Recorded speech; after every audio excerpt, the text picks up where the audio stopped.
Hello everyone, आज हम बात कर रहे हैं emergence of gender specific roles cross culture perspective. सबसे पहले हम बात करते हैं जो इसमें क्या होता है, लिंग विशेष भूमिका का अविभाव विविध सांस्कृतिक परिप्रेक्ष्य, जिसका कि मतलब है सबसे पहले हम बात करते हैं पारंपरिक सामाजिक संरचनाओं को तोड़ना और सामाजिक बदलाव के फलस्वरूप स्त्री और पुरुषों की बदलती भूमिका। लिंग भूमिका और रूढ़िवादिता जो संबंधित अध्ययन दर्शाते हैं कि सामान्य रूप से पुरुष और महिलाएं विशिष्ट लक्षणों की रूढ़िवादी भूमिका को निभाते हैं, अर्थात जो पुरुष तार्किक, प्रबल, स्वतंत्र, भावना रहित और उत्तेजित होते हैं, भावुक, आश्रित और दबने वाली किस्म की होती हैं। ऐसा नहीं है कि ऐसे व्यक्तित्व विशेषताएं पूरी तरह जन्मजात या स्वाभाविक हैं, क्योंकि धोखा दे गए हैं या देखा गया है कि कुछ संस्कृतियों में जो महिलाएं आक्रोशी और प्रबल होती हैं, जबकि पुरुषों को स्वेदी और भावुक पाया गया है। यदि ऐसी प्रवृत्ति स्वाभाविक है तो उसका कारण हो सकता है कि कुछ संस्कृतियां जो हैं कुछ पर जोर डालती हैं और कुछ बातों को भी छिपा लेती हैं। इसके अलावा अगर जो हम बात करते हैं, जन संचार माध्यम भी लिंग भूमिका के संबंधी अंतर को उत्पन्न करते हैं, उन्हें उत्प्रेरित करते हैं और ऐसे अंतरों को बनाए रखते हैं। बहुत से जानकारों का भी मानना है कि महिला पुरुष जो भूमिकाओं के बारे में दबाव, चिंता और उलझन का मुक्ता से संबंध अधिकांश मुद्दों में उल्लेखनीय है। पुरुष को काम के फलस्वरूप महिला को संतान सुख की प्राप्ति के लिए विशेष, पुरुषों का भावनाओं को छिपाने के लिए महिलाओं का बिना कामुक होते हुए भी कामुक नजर आने के दबाव से अनचाही गर्भावस्थाओं, तलाक, मौन, असंतुष्टि की जो संभावना है काफ़ी उच्च हो जाती है। जो पारंपरिक जो लिंग संबंधी भूमिकाएं हैं, मनुष्य को उनकी प्राकृतिक योग्यताओं और व्यक्तित्व का विकास करने में बाधा उत्पन्न होती है। लिंग संबंधी भूमिकाओं पर आधारित जो विषम विभिन्न संस्कृतियों के अंतर्गत पुरुष प्रधानता और महिला प्रधानता, रूढ़िवादिता और भूमिका अपेक्षाओं पर प्रकाश डालते हैं। जेंडर शब्द जो है, इसकी जो उत्पत्ति है फ्रांसीसी शब्द जिनेरे से हुई है, जिसका अर्थ है लिंग। लिंग का अर्थ क्या है? शारीरिक शोषणों से, लक्षणों से, क्रोमोसोम्स, हार्मोन और यौन विशेषताएं, जो कि दृष्टि से महिला और पुरुष के बीच का द्विअंगी विभाजन है। जबकि जेंडर का अर्थ है स्त्री और पुरुषों की उन विशेषताओं से जो सामाजिक कारकों से बनती हैं। जीवन जो प्रत्याशाएं जेंडर का अंतर की आंच करते समय हम उत्तर पुस्तिका जीविता पर सामाजिक प्रभावों का हवाला दे देते हैं, जैसे पुत्र प्राप्ति को प्राथमिकता देने पर, शिक्षा, स्वास्थ्य देखभाल, पोषण आदि मुद्दों पर हम महिलाओं और लड़कियों से भेदभाव करना। दरअसल पुरुष और महिलाओं के बीच में अंतर 3 स्रोतों से बनते हैं, जैसे सबसे पहला आता है जीव विज्ञान, नंबर 2 पर आता है समाज में पुरुषों और महिलाओं की पारंपरिक भूमिकाएं, और तीसरे नंबर पर आपका जो आता है समाज में व्याप्त आस्थाएं एवं मत। पुरुषों और महिलाओं के बीच की जो मौजूदा असमानताएं और महिलाओं और पुरुषों के अधीन होना है, ऐसा एक क्षेत्र है जहां लिंग और जेंडर के बीच के फर्क का पता चलता है। पुरुष और महिलाओं को समाज द्वारा सौंपी जाने वाली जेंडर आधारित जो भूमिका है उसको समझना बहुत ज़्यादा जरूरी है, क्योंकि वास्तव में सभी पारंपरिक जो भूमिकाएं हैं मानव जाति के हर पहलू को प्रभावित करती हैं।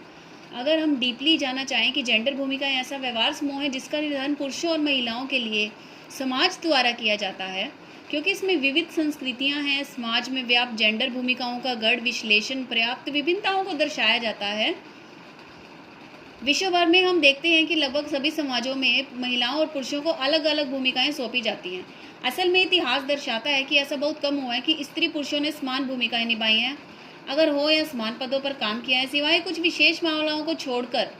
पुत्री को विरासत में अपने पिता से शासन मिला हो, अन्यथा पुरुषों को महिलाओं से उच्च हमेशा माना गया हो। संक्षेप में महिलाओं में दुर्बल और पुरुषों को प्रबल समझा जाता है, क्योंकि पुरुष की आजीविका अर्जक परिवार का मुखिया होता है और विविध क्षेत्रों में जो समाज का मुखिया माना जाता है, जबकि महिलाओं को पारंपरिक भूमिका मिली है उसमें परिवार को बढ़ाना, घर की देखभाल करना, आदर्श माँ, पत्नी, बहन और पुत्री की भूमिका निभाना और पूरे परिवार में पुरुष सदस्यों की खुशी के लिए अपने निजी हितों का बलिदान देना ही शामिल है। जेंडर भूमिकाएं जो है उन पर पड़ने वाले प्रभाव ऐसी रूढ़िबद्ध लिंग भूमिकाओं को प्रभावित करते हैं जो हर समाज में कायम है। लगभग सभी पारंपरिक भूमिकाएं पुरुष निर्मित हैं, लेकिन इन्हें प्राकृतिक माना गया है। दरअसल ऐसी पुरुष निर्मित रूढ़ियां पीढ़ी दर पीढ़ी कायम हैं, जिससे समाज में महिलाओं के साथ भेदभाव भी अभी तक बरकरार है। बच्चे के जन्म के साथ ही उसके लिंग की पहचान हो जाती है, जिससे उसी से जेंडर आधारित भूमिका सौंपने की भी शुरुआत हो जाती है। यह प्रक्रिया बच्चे के वयस्क होने तक कायम रहती है, क्योंकि अधिकांश जो रूढ़िबद्ध भूमिकाएं या संदेश बच्चों को उनके माता पिता, भाई बहनों, संघ समूह, समाज और जनसंचार माध्यमों द्वारा बचपन से ही मिलने शुरू हो जाते हैं। क्योंकि वास्तव में ये संदेश ही उन्हें बताते हैं कि कुछ व्यवहार लड़कियों के लिए नहीं, सिर्फ लड़कों के लिए ही अपनाने योग्य हैं, और इसी तरह कुछ सिर्फ लड़कियों के लिए ही हैं। बच्चा जब बड़ा होता है तो समान लिंग के अभिभावक जैसा खुद को देखने लगता है। लड़का अपने पिता की विशेषताओं और लड़की अपनी माँ की विशेषताओं को ग्रहण करने लगते हैं। जेंडर भूमिकाएं जो विकास काल में किशोरों के व्यवहार को प्रभावित करना जारी रखती हैं। व्यावसायिक भूमिकाएं जो हैं, घरेलू भूमिकाएं, नातेदारी संबंधी किसी भी दौरान विकसित होती रहती हैं। जबकि परिभाषित भूमिकाओं में अगर हम बात करें, मनोवृत्ति की, व्यवहार की और मूल्य अभिनिवास का विकास होता है, जिसे किसी सांस्कृतिक व्यवस्था में पुरुषों और महिलाओं के लिए सही माना गया है। इसलिए विकास काल में युवाओं में उपयुक्त जेंडर भूमिका विकास को संबंधित करने की आवश्यकता है, ताकि महिलाओं के साथ होने वाले भेदभाव की चुनौती दी जा सके, समाज में जेंडर संबंधों की पारंपरिक आदर्श भूमिकाओं में बदलाव लाया जा सके। यदि हम सभ्य समाज चाहते हैं जहां पुरुष और महिलाएं आत्मविश्वास के साथ सार्थक जीवन जी सके, तो ऐसा बदलाव हमें लाना ही होगा। नेक्स्ट जो हम बात करते हैं, gender role in cross culture perspective. विविध सांस्कृतिक परिप्रेक्ष्य में लिंग भूमिका जो है, विभिन्न सांस्कृतिक परिप्रेक्ष्यों में लिंग की भूमिका बदलती रहती है, परंतु संस्कृति की जो लिंग भूमिका है समाज के अनुरूप निर्धारित करती है। पुरुष प्रधान जो है सामाजिक व्यवस्था का अभिप्राय पुरुष प्रधान समाज है। यह एक सामाजिक तथा विचारात्मक संरचना है जहां पुरुष को स्त्री से वरिष्ठ समझा जाता है। स्लीविया जो वोल्बा हैं, उन्होंने भी कहा है कि पुरुष प्रधान सामाजिक व्यवस्था के बारे में उन्होंने कहा है कि यह एक सामाजिक संरचना है जिसमें मनुष्य स्त्री पर अधिकार रखता है तथा उसका दमन तथा शोषण करता है। आरंभ से ही जो समाज है पुरुष प्रधान है, जो मेल डोमिनेटेड सोसाइटी रहा है, क्योंकि जिसमें स्त्रियों को दासी समझा जाता था और उसे पुरुष के समान अधिकारों से वंचित भी रखा जाता था। नारियों का क्षेत्र घर की चार दीवारी तक ही सीमित रखा गया है, जिनका काम पुरुषों की सेवा करना, घर का कामकाज करना, संतान उत्पन्न करना तथा बच्चों का पालन पोषण करना ही माना गया है। अनेक धार्मिक ग्रंथों द्वारा भी स्त्रियों द्वारा पुरुषों के अधीन भूमिका का समर्थन किया गया है। पुरुषों द्वारा प्राय नारियों के साथ दुर्व्यवहार किया जाता रहा है, जिसके कारण उदाहरण आज भी दिखाई पड़ते हैं।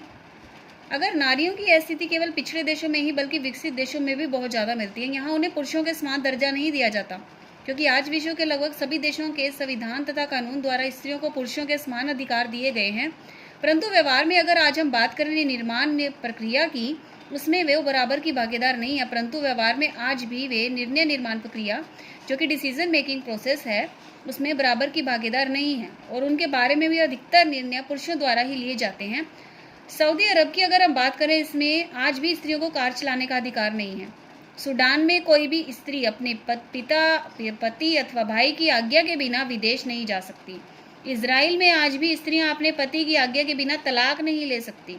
ईरान में न्यायालयों में एक पुरुष की गवाही 2 स्त्रियों की गवाही के बराबर मानी जाती है। अब स्त्रियों पर नियंत्रण तथा दमन की अगर प्रकृति एक समझा से, समाज से भिन्न होती है, क्योंकि यह विभिन्नता जाति, वर्ग, धर्म तथा कई प्रकार से होती है। इस प्रकार भारत में ब्राह्मण जो पुरुष प्रधान समाज, जनजातीय पुरुष प्रधान समाज तथा दलित पुरुष प्रधान समाज में अंतर पाया जाता है। विशेष जाति या वर्ग में भी पुरुष प्रधान समाज में धार्मिक तथा क्षेत्रीय परिवर्तन के साथ भूमिका पाई जाती है। विकसित देशों के साथ पुरुष प्रधान समाज तथा विकासशील देशों के पुरुष में भी अंतर पाया जाता है। विकसित देशों में भी स्त्रियों को पुरुषों के बराबर दर्जा नहीं दिया जाता। हिंदू धर्म के अनुसार आदर्श पत्नी उसे माना जाता है जो अपने पास रहकर अपने पति की सेवा करे। आज भी स्त्रियां अपने पति की सुख शांति के लिए, उसकी लंबी उम्र के लिए व्रत रखती हैं।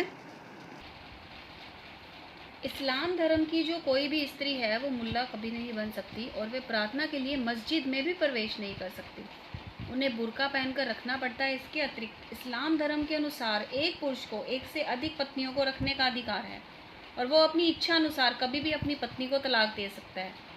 पुरुष प्रधान समाज में लड़की की अपेक्षा लड़के के जन्म को अधिक महत्व दिया जाता है। लड़की को पराया धन समझा जाता है, जबकि लड़के को घर का चिराग समझा जाता है। यद्यपि आज भी समाज में लड़कियों के साथ भेदभाव किया जा रहा है, परंतु आज उनमें जागृति आ गई है और अपने को संगठित करके वह पुरुषों के समान अधिकार तथा उनमें समानता प्राप्त करने के लिए संघर्ष आरंभ कर दिया है। स्त्रियों ने अपने हितों की रक्षा करने के लिए जो नारीवाद, फेमिनिज्म का नाम दिया गया है, जिसे किस प्रकार हम देखते हैं कि महिलाओं की भूमिका में बहुत ज़्यादा बदलाव आया है, जो कि नगरीकरण और औद्योगिकरण के प्रभाव को परिणाम स्वरूप आया है। इस प्रभाव के लिए अगर प्राचीनता और आधुनिकता में अगर कोई स्थिति पैदा हुई है तो निसंदेह अभिवृत्तियों का भी विकास हुआ है। जो जेंडर रोल्स हैं उनमें बहुत ज़्यादा परिवर्तन हुए हैं। हर क्षेत्र में महिलाओं की जो सहभागिता है बढ़ने के प्रयत्न किए गए हैं। कई कानूनी प्रावधान भी किए गए हैं, जैसे पंचायती राज, महिलाओं के कल्याण के लिए निर्मित संस्थान इत्यादि। सरकारी संस्थानों के साथ साथ गैर सरकारी संस्थाओं में भी ऐसे प्रयास किए गए हैं। महिला सशक्तिकरण के लिए बनी योजनाओं के कारण भी यौन भूमिकाएं प्रभावित हुई हैं।